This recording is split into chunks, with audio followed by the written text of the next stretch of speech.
Hey folks, how you doing? It's the latest in our Ask Me Anything video series.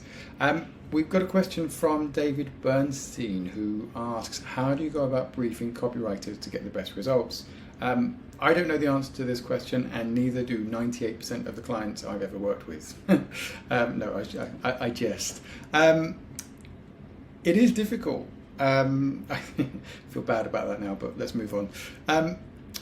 It is difficult. Genuinely, briefing writers, any creative team, is tough. And I had a tiny insight into this because actually my very first gig in advertising wasn't as a copywriter. There's a slightly bigger story behind this, but basically I did about 6 to 9 months, I think it was, as an account manager. Knew nothing about account management. And I sort of had to write some briefs then, and it is hard. And we just have to accept that process is difficult, and I think often a lot of people don't quite get how difficult it is, certainly if you've not been on both sides of the fence. And I think not much training is given in writing briefs, and it's kind of bizarre because it's such an important thing. You know, the quality of the work you get out is only going to be as good as the quality of the brief that you put in, so it's kind of weird that isn't taught a little bit more. There are kind of 3 things I think. I mean, actually, if I go back a step, I think one of the main issues is that most briefs are way too heavy on information. A brief should be equal parts inspiration and information, and most are way too heavy on the information and way too short on the inspiration.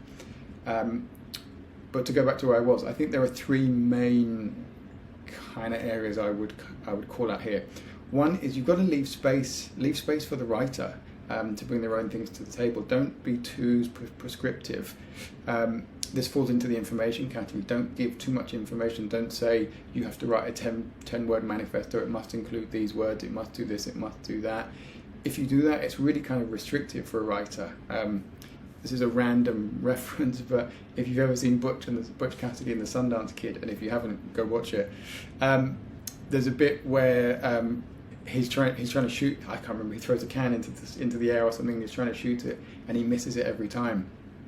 And I can't remember which way around it is. I think it's Butch says to him, "Hey, I thought you were good. What's going on?" And he says, "Well, you didn't tell me I could move. Can I move?" And he says, "Yeah, sure, you can move." And as soon as he moves, as soon as he's got that freedom, he hits I think it's a can or bottle, whatever it is.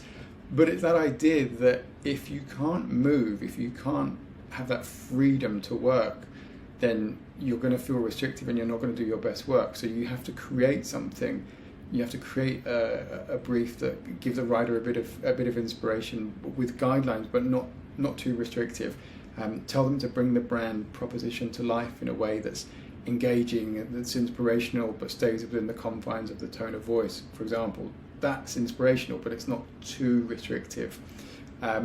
Second, I would say you need to build the freedom to fail into a brief, and I always say freedom to fail in kind of inverted commas, because you're not really failing, you're just finding different ways to attack it.